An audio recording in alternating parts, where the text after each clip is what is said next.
The Dybbuk Box is an unassuming wooden wine box. Unassuming, except for the unsettling whispers that cling to it like cobwebs. Whispers of a vengeful spirit, a Dybbuk trapped within, its rage simmering for decades. This is no ordinary box. Greetings, fellow explorers. Tonight, we step into the shadows beyond the veil, where science dims and the mysteries of the unknown hold sway. We come to you not from the shimmering neon of the big city. No, we come to you from the ancient heart of the mystical and mysterious Carpathian Mountains, where the winds whisper secrets through forgotten pines. This is where the veil is thin and the questions we dare not ask echo in the night. Join us tonight as we explore the fringes of human knowledge on the Supernatural Chronicles.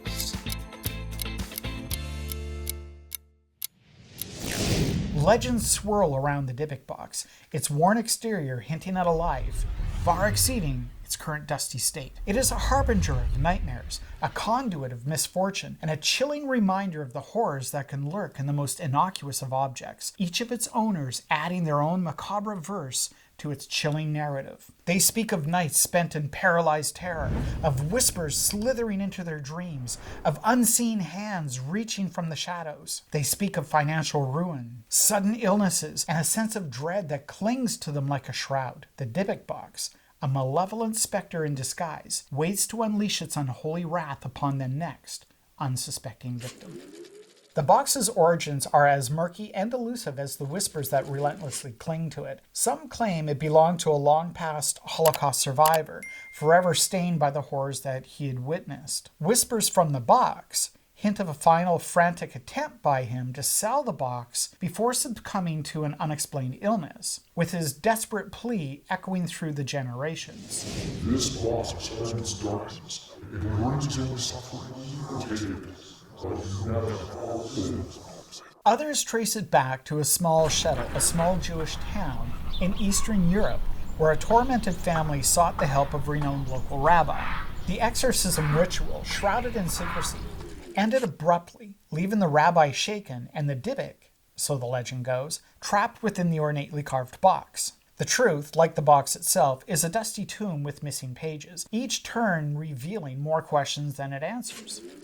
A Dybbuk is an entity. It's a relentless spirit from Jewish folklore, seeking solace or vengeance for a past act by possessing the living. This Dybbuk Box is rumored to house such an entity, its malevolent energy swirling within like a trapped storm. Legends claim that the box pulsates with an unseen chill, its very presence making the air heavy and the hair stand on end. The motivation of the trapped spirit remains a chilling mystery. Is this Dybbuk the soul of a wronged individual seeking peace, or a vengeful entity consumed by a thirst for retribution? Some tales speak of midnight whispers emanating from the box, filled with sorrow and a desperate longing for release. Others describe an unsettling silence, a malevolent stillness that speaks volumes about the darkness contained within the box. The box's historical journey, like a phantom ship, leaves a trail of whispers and fragmented stories across continents. Tales speak of it appearing in bustling antique shops across Europe, its unassuming presence catching the eye of unsuspecting individuals. From the cobbled streets of Prague to the dusty shelves of a forgotten antique store in St. Louis, the box seemingly materialized and then vanished, and materialized and vanished again, leaving behind it a trail of tragic misfortunes. Some claim it was found abandoned in an attic, its presence casting a shadow over the entire house. Others share the story of a pawn shop owner who, after acquiring the box, suffered a string of bizarre occurrences before mysteriously disappearing, never to be seen again. The box's path, like the whispers surrounding it, is a labyrinth of uncertainty, each location marked by a chilling encounter and the lingering shadow of the box's curse. The reasons behind the curse, if one truly exists, are lost to the abyss of time. Perhaps the Dybbuk seeks a final act of revenge against those responsible for its suffering, forever reliving its torment or seeking to inflict it upon others. Or maybe it yearns to possess a living soul, seeking a second chance at life to complete unfinished business. Whatever the reason, the box's malevolent aura suggests an incredibly powerful entity trapped within. Its despair and rage a constant presence. Its malevolent gaze fixed on the unsuspecting soul who will next unlock the box and open it, inadvertently unleashing its unimaginable horrors upon the world. Those who have dared to own the Dybbuk Box became unwilling participants in a waking nightmare. Sleep offered no sanctuary, replaced by a vortex of terror. Nightmares, vivid and horrifying, became their reality. They found themselves trapped in suffocating darkness, chased by unseen entities with eyes that burned like embers and voices that rasped like sandpaper across bone. Upon waking, the terror clung to them like a shroud, a cold sweat soaking their sheets, the bedclothes tangled in their frantic struggle to escape the clinging tendrils of their dreams. Unexplained illnesses became their constant companions. Fevers raged through their bodies, leaving them weak and delirious. Debilitating migraines pounded in their skulls, each throb a hammer blow to their sanity. An unsettling unease gnawed at their insides, a constant reminder of the malevolent presence that lurked nearby. Sleep offered no respite from the physical attacks. Unseen forces seemed to take sadistic pleasure in tormenting them, pushing them with unseen hands, leaving bruises and welts on their skin. In the dead of night, they'd feel icy fingers pinching them, drawing blood that seemed to vanish before their eyes. Whispers, disembodied and chilling, slithered through their homes, slithering through the air currents like venomous snakes. The voices spoke in an unknown tongue, their pronouncements filled with a malice so pure it sent shivers down their spines. They hissed of suffering and vengeance, their unseen speaker promising torment that would only escalate if the box remained unopened. The box seemed to weave misfortune into the fabric of their lives, whether it was open or closed. Businesses, once flourishing, inexplicably crumbled overnight, leaving them facing financial ruin. Accidents, seemingly random, plagued them and their loved ones. Relationships, once strong, fractured under the strain of the unseen pressure, leaving them isolated and alone. Whispers spoke of loved ones falling inexplicably ill, their health deteriorating rapidly, despite having access to the best medical care. Some even claimed the box was a harbinger of death, its malevolent influence leading to sudden and unexplained deaths of those who dared to possess or own it. Each new owner became another verse in the box's macabre saga, their suffering adding fuel to the legend of its chilling power. The box isn't simply a container. It's a malevolent entity, feeding on their fear and despair, growing stronger with every terrified scream and every tear shed in its presence. Kevin Manus, an unassuming antique dealer with a penchant for the peculiar, stumbled upon the Dybbuk Box during a routine estate sale. Its unassuming appearance, a dusty wine cabinet with faded carvings, held no hint of the darkness it concealed.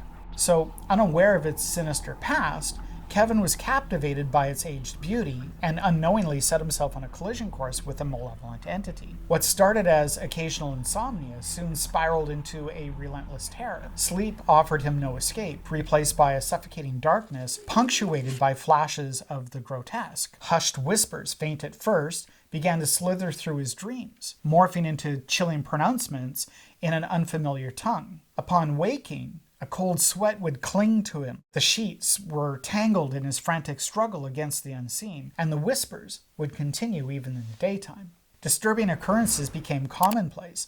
Objects would inexplicably move. Doors would creak and open on their own, and the air would grow heavy with an oppressive silence. Shadows seemed to writhe and dance at the corner of his vision, and a persistent feeling of being watched followed him everywhere. A gnawing sense of dread, a premonition of something terrible about to unfold, settled deep within him. Driven almost to the brink of insanity by the relentless torment, Kevin became desperate to rid himself of this box. He attempted to sell it to friends, each refusing after witnessing strong occurrences in his presence. Panic began to set in, a suffocating fear squeezing the life out of him. In a final desperate act, Kevin turned to the internet. It was a desperate gamble, a last-ditch effort to escape the clutches of the Dybbuk Box before it consumed him entirely. The question remained, however, had he simply become another victim of the box's curse, or had he, in a stroke of chilling irony, unwittingly amplified its power and unleashed its horrors upon the unsuspecting world? But then again, could this horrifying tale simply be a fabrication? A chilling story spun to attract potential buyers? Did Kevin Manus weave a tapestry of terror from the fragmented whispers and rumors surrounding the box? Or was he merely another pawn in the Dybbuk's malevolent game? Is the Dybbuk Box a genuine conduit of misfortune? Or is it simply a dusty relic shrouded in myth and embellished legend? The answer, like the box itself, remains shrouded in shadows, a chilling reminder that even the most terrifying stories often hold a sliver of truth waiting to be unearthed. Years later, facing mounting pressure and public scrutiny, Kevin Mannis made a shocking confession. He admitted to embellishing the box's history, weaving a chilling narrative of misfortune and paranormal occurrences for entertainment purposes. He emphasized, "I fabricated most of the story, hoping to attract a higher price for the antique." While the elaborate backstory might have been a fabrication, reports of strange and inexplicable occurrences continued to plague subsequent owners. The chilling tales of nightmares, whispers, and misfortune persisted, adding an unsettling layer of ambiguity to the box's true nature.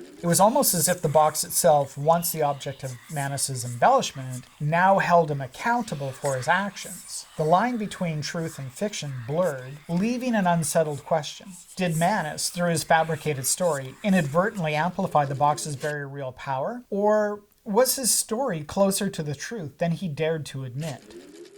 The stain of Mannis's confession, while seemingly absolving the box, only served to deepen the enigma. While the elaborate backstory might have been a fabrication, reports of strange and inexplicable occurrences continue to plague subsequent owners. These new tales, whispered from one owner to the next, lack the extravagant embellishments of Mannis's narrative, but they hold an unsettling weight of their own. The air around the box, some claim, hold a peculiar chill that lingers even in the warmest of rooms, sending shivers down spines and raising goosebumps on exposed skin. Others describe an opposite phenomenon, a sudden burst of heat emanating from the box, leaving them inexplicably feverish and uneasy, as if brushed by an unseen ember. And electrical devices in its vicinity seem to malfunction with unnerving frequency. Lights flicker and die inexplicably. Batteries drain at an alarming rate, and recordings made near the box are often filled with static or distorted voices, ghostly whispers that seem to writhe just beyond comprehension. And then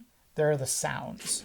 Faint ghostly whispers, barely audible, yet undeniably present, seem to emanate from the box, particularly during the dead of night. Some owners swear they hear their own names spoken in hushed tones, sending a jolt of terror down their spines and leaving them wide awake, straining to hear more in the suffocating silence that follows. Eerie, fleeting movements are glimpsed at the corner of vision, particularly near the box. These shadowy figures, wisps of darkness, more felt than actually seen, vanish almost as quickly as they appear, leaving only lingering sense of unease and the unsettling feeling of having been watched. And these are just a few of the unsettling occurrences reported by those who have come into contact with the Dybbuk Box. While explanations rooted in the power of suggestion or psychological factors are tempting, the sheer consistency and variety of these experiences defy easy dismissal. The box, it seems, retains a potent aura of mystery that even debunked stories can hold a kernel of the unexplained, a distant shadow in the dark waiting to be explored.